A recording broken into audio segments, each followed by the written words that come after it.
EcoAuto, uma parceria com o mundo automóvel. Bem-vindos ao EcoAuto, o podcast videocast do Eco em parceria com o mundo automóvel para desbravar o futuro da mobilidade. Convidamos hoje Sara Coelho, diretora-geral da Choice Car, uma área de mobilidade do Grupo Salvador Caetano, licenciada em Gestão, economista, com passagem pelas áreas de Corporate Finance e também especialista em soluções para a mobilidade automóvel. Sara, obrigado por ter aceito o nosso convite e vamos então falar um pouco sobre mobilidade. Mas antes gostava de saber como é que vem para o setor automóvel, depois desta área de financeira, área de gestão. Olá, boa tarde. É um gosto poder estar aqui hoje também. Já vos muito obrigada pelo convite. Bem, eu de facto tirei Economia e trabalhei durante 5 anos em auditoria e Corporate Finance, portanto, consultoria financeira. E depois passei por uma área mais cor-de-rosa, a área dos perfumes, da perfumaria e alta cosmética. E entretanto ainda lancei uma empresa ligada ao turismo de luxo de golfe. Sou praticante e tinha aqui o espírito bichinho de Do empreendedor. Golfo. A empresa continua e, entretanto, há 7 anos vim trabalhar para Salvador Caetano para esta área da mobilidade. De facto, começámos a perceber que o grupo o Salvador Caetano tinha um enorme potencial de mercado, um player de renome nacional e internacional, representar imensas marcas no setor automóvel, como importador, como distribuidor retalhista, produtor também, portanto, na área dos autocarros.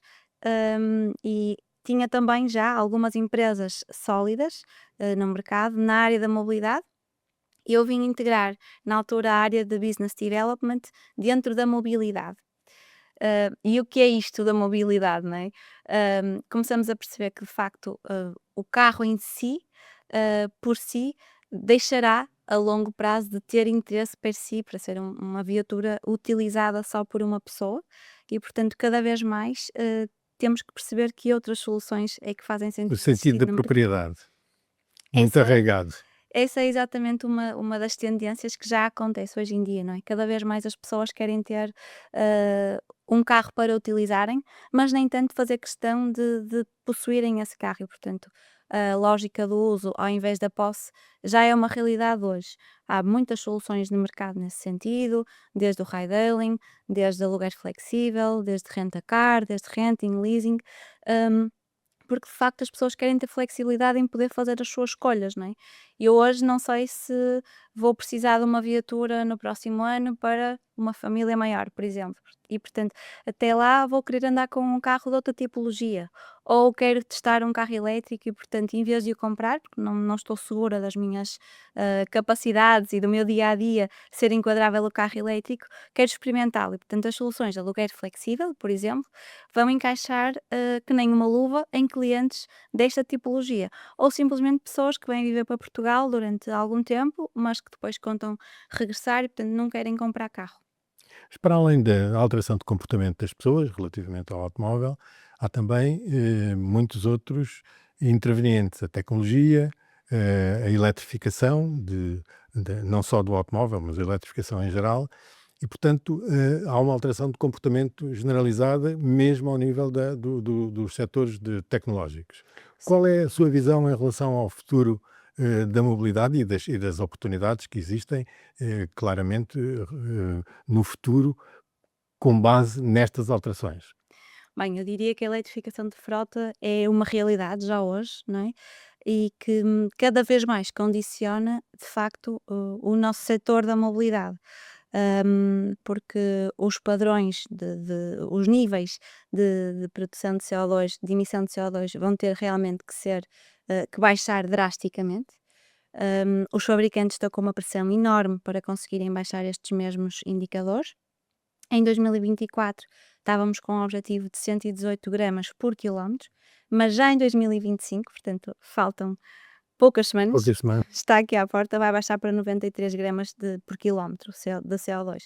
E portanto, se nós pensarmos que em Portugal 19% é a cota de mercado da venda de veículos elétricos novos, hum, o indicador é interessante, mas se pensarmos no nosso parque automóvel, os elétricos, as viaturas elétricas, puramente elétricas, representam apenas 1,3% do parque automóvel. Portanto, há aqui uma trajetória muito grande a percorrer até conseguirmos chegar a um equilíbrio que de facto vá compensar aqui os números das metas impostas aos fabricantes.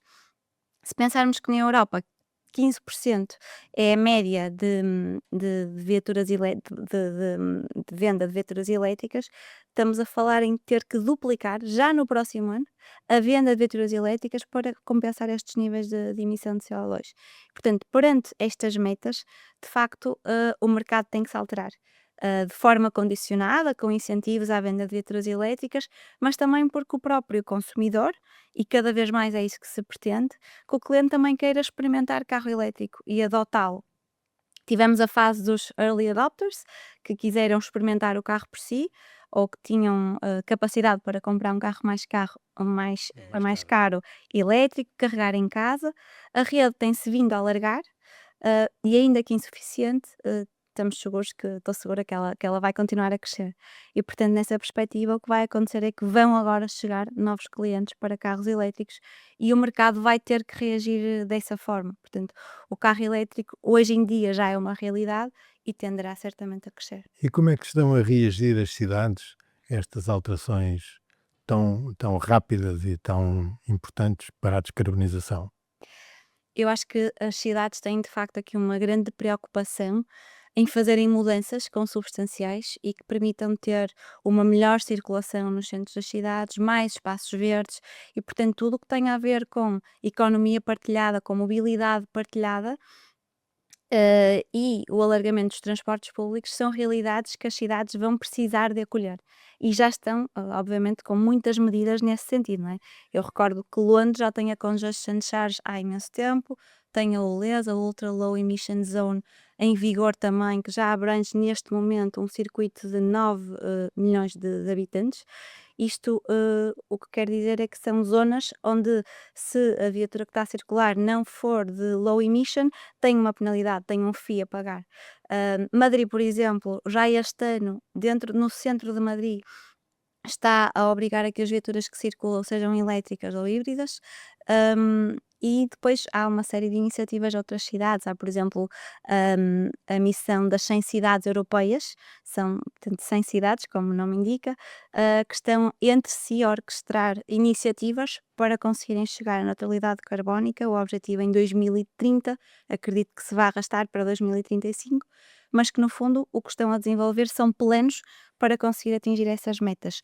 Portugal tem 3 cidades aqui dentro desta missão: Porto, Lisboa e Guimarães, que por si têm uma representação de 65% em Portugal, portanto com um grande contributo, e todas elas estão a criar espaços que permitam esta mobilidade partilhada, a redução de viaturas nos centros das cidades, viaturas mais verdes a circular, obviamente o alargamento dos transportes públicos também, espaços como Kiss and Ride, ou seja, os pais vão levar as crianças à escola, dão um beijinho e seguem, portanto não ocupam tanto espaço na zona de influência da escola.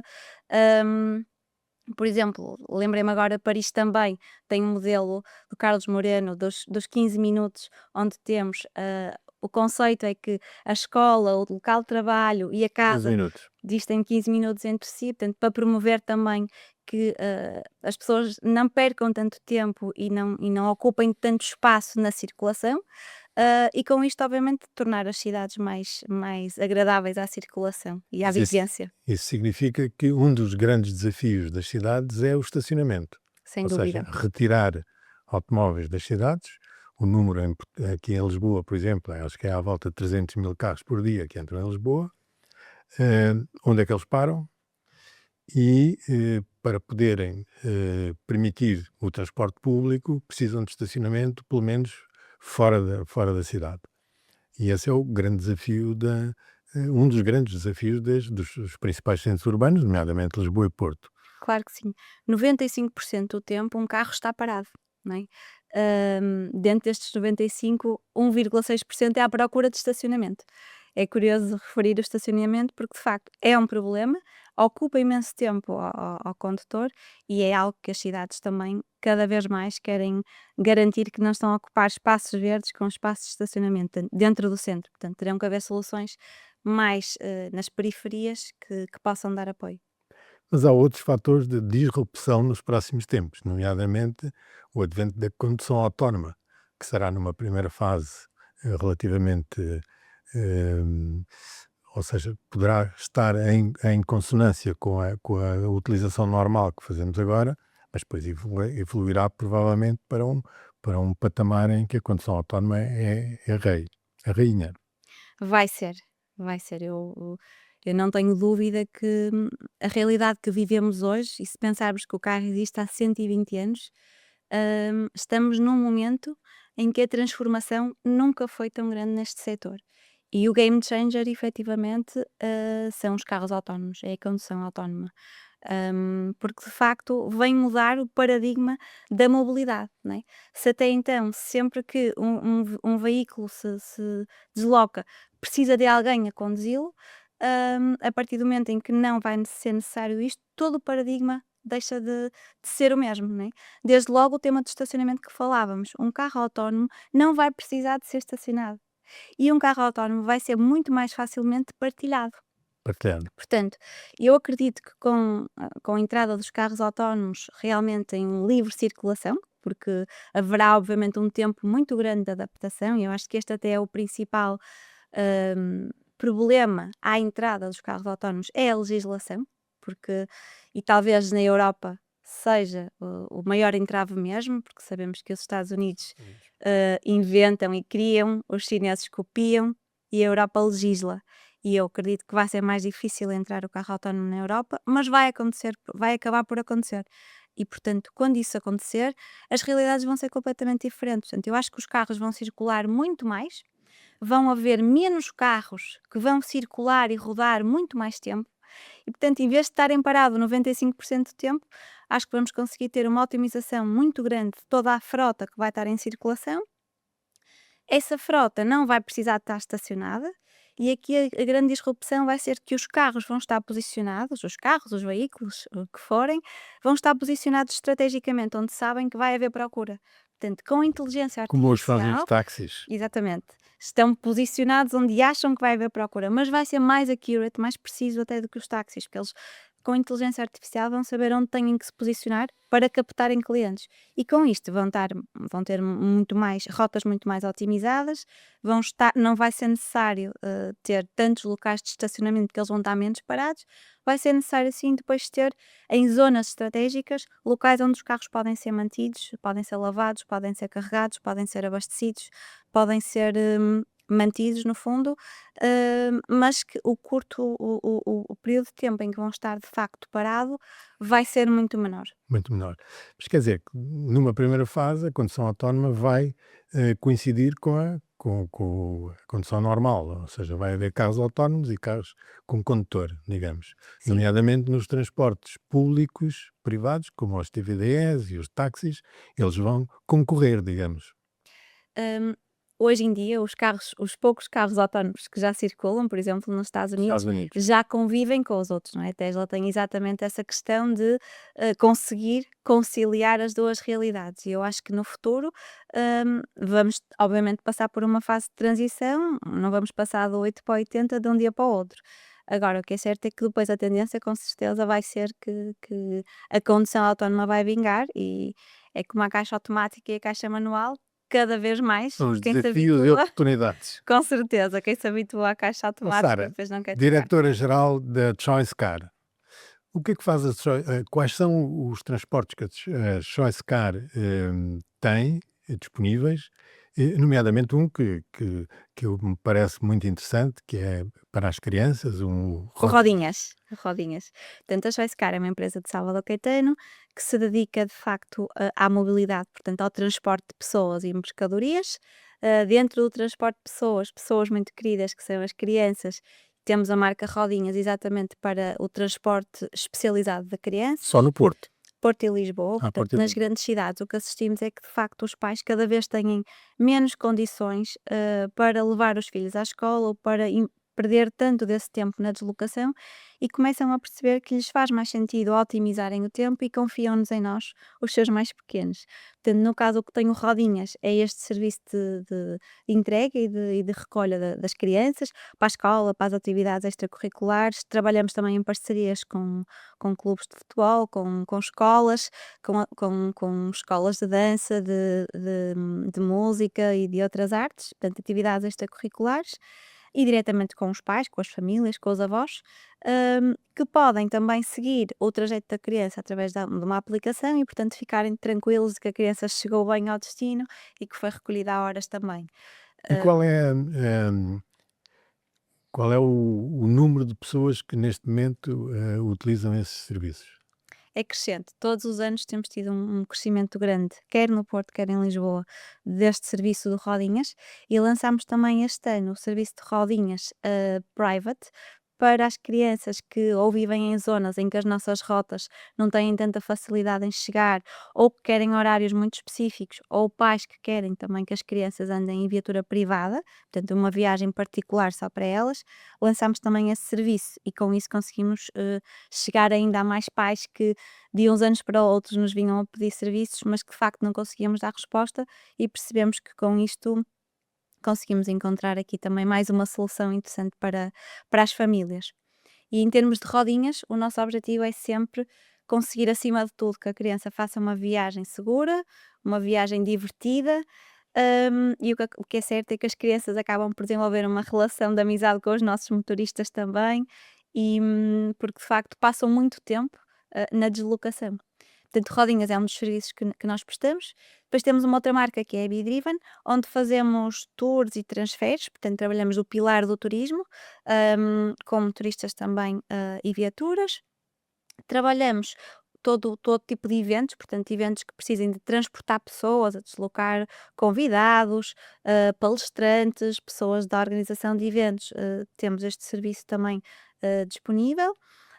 Fazemos o transporte de viaturas, portanto, o valet, que no fundo é o transporte de viaturas de um ponto até outro ponto, com redes de concessionários, com marcas, com clientes, entregas de viaturas de leasing e de renting, por exemplo, a cliente final, portanto, o transporte da viatura em si.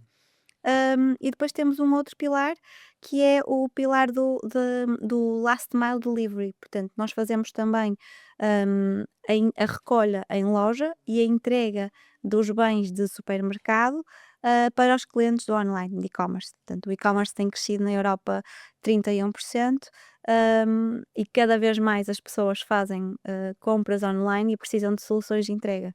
Através dos nossos serviços conseguem ter uma entrega same day. Portanto, é feito o pedido no dia anterior ou no próprio dia e nós fazemos a entrega no próprio dia, isto com marca branca, ou seja, depois adotando a insígnia dos nossos clientes parceiros corporativos. Muito bem, Sara. Muito obrigado pela sua presença no Otto Eco e, e obrigado também pela visão que nos trouxe para o futuro da mobilidade. Muito Muito obrigada obrigado. eu, foi um gosto. Chegamos ao fim de mais um episódio do Eco Auto, um podcast de videocast do Eco com parceria com o Mundo Automóvel e onde pretendemos desbravar os caminhos do futuro da mobilidade.